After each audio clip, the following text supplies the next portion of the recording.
Hello friends, welcome to my channel. बहुत लोगों की क्वेरी थी कि latest relieving certificate for evaluation यानी कि कॉपी करेक्शन के टाइम पे जब रिलीविंग सर्टिफिकेट दिया जाता है तो उसका लेटेस्ट फॉर्मेट क्या है। तो इस वीडियो में हम उसी के बारे में डिस्कस करेंगे। इस सर्टिफिकेट को एनेक्चर फर्स्ट कहा जाता है और ये बोर्ड इवैल्यूएशन ड्यूटी के लिए बहुत इंपॉर्टेंट डॉक्यूमेंट है। वीडियो को पूरा देखिएगा ताकि आपसे कोई डिटेल मिस ना हो और आपको पूरा प्रोसेस स्मूथली समझ में आ सके। जैसा कि आप स्क्रीन पे देख पा रहे हैं, यही सीबीएसई की तरफ से लेटेस्ट रिलीविंग सर्टिफिकेट है जो कि एक कॉपी करेक्शन की ड्यूटी के टाइम पे टीचर्स को हैंड ओवर किया जाता है। अब बात करेंगे कि इसे कैसे फिल करना है। तो सबसे पहले सर्टिफिकेट के टॉप सेक्शन में आपको अपनी बेसिक डिटेल्स भरनी होती है, जिसमें आपको नेम ऑफ टीचर, डेजिग्नेशन जैसे कि टीजीटी या पीजीटी, और आप जो क्लासेस पढ़ाते हैं यानी कि जिस टीचर को भी ये हैंड ओवर करने वाले हैं वो क्लास 10 तक पढ़ाते हैं या 12 तक पढ़ाते हैं, उनका जिक्र करना होता है। इसके साथ ही राइट साइड में आपको अपनी एक लेटेस्ट फोटो एफिक्स करनी होती है यानी कि पेस्ट करनी होती है। इतना सब कुछ करने के बाद में अगला पार्ट है आपकी आइडेंटिटी और एक्सपीरियंस से जुड़ा होता है। यहाँ पे आपको अपनी ओएसिस आईडी मेंशन करनी होती है, अपना टोटल एक्सपीरियंस सालों में लिखना होता है, ठीक है।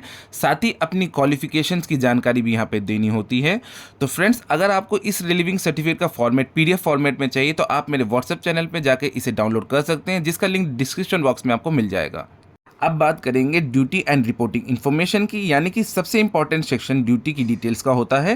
पॉइंट नंबर 7 में आपको प्लेस ऑफ ड्यूटी यानी चीफ नोडल सुपरवाइजर, सीएनएस का पूरा स्कूल नेम और एड्रेस लिखना होता है जहां आपकी ड्यूटी लगी है।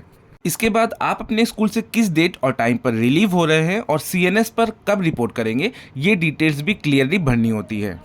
ध्यान रखिएगा, जिस भी टीचर की ड्यूटी सीबीएसई की तरफ से आई होती है तो ऑलरेडी सबसे पहले सीबीएसई शिक्षा के ईमेल के थ्रू सीबीएसई कम्युनिकेट कर देता है कि इस तारीख को, इस डेट को, इस टीचर को आपको रिलीव करना होगा और इस स्कूल में इनकी ड्यूटी लगी है। तो मीन्स जो ये सारी चीज़ें हम लोग बोल रहे हैं, सीएनएस का रिपोर्ट लेना, स्कूल की डिटेल्स, ये सारा कुछ ऑलरेडी ईमेल में आ चुका होता है, बस देख के फिल करना होता है। मेन चीज़ होती है कि जो ऊपर डिटेल्स भरी हों, ओएसिस आईडी भरी हों, ये सारी चीज़ें इंपॉर्टेंट जो थिंग्स होती हैं उनको आपको ध्यान रखना है, वो गलत फिल ना हुई हो। एक और ज़रूरी बात जो आपको ध्यान रखनी चाहिए कि इस सर्टिफिकेट को आप बाय हैंड पेन से फिल कर सकते हैं, स्कूल स्टैम्प और प्रिंसिपल के सिग्नेचर करवा कर सबमिट कर सकते हैं जहां पे भी आपकी एग्जामिनेशन ड्यूटी लगी होगी कॉपी करेक्शन की। इसके अलावा अगर आप चाहें तो इसे स्कूल के ऑफिशियल लेटर हेड पैड पर भी प्रिंट करा के सबमिट कर सकते हैं।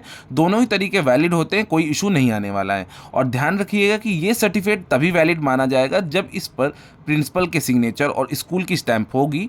इसमें एक डिक्लेरेशन भी होती है कि दी गई सारी इन्फॉर्मेशन स्कूल रिकॉर्ड्स के हिसाब से सही है, इसलिए डेट, प्लेस, प्रिंसिपल का नाम, टीचर्स की ओएसिस आईडी, टीचर्स का डेजिग्नेशन, नेम, ये सारा कुछ दोबारा से चेक करना ना भूलें। तो इस वीडियो के लिए सिर्फ इतना ही था। अगर आपको वीडियो अच्छी लगी हो, इन्फॉर्मेटिव लगी तो please like and subscribe to my channel. अगर आपके कोई डाउट्स है तो आप कमेंट बॉक्स से मुझे पूछ सकते हैं। तो मिलते हैं नेक्स्ट वीडियो में। Thanks for watching.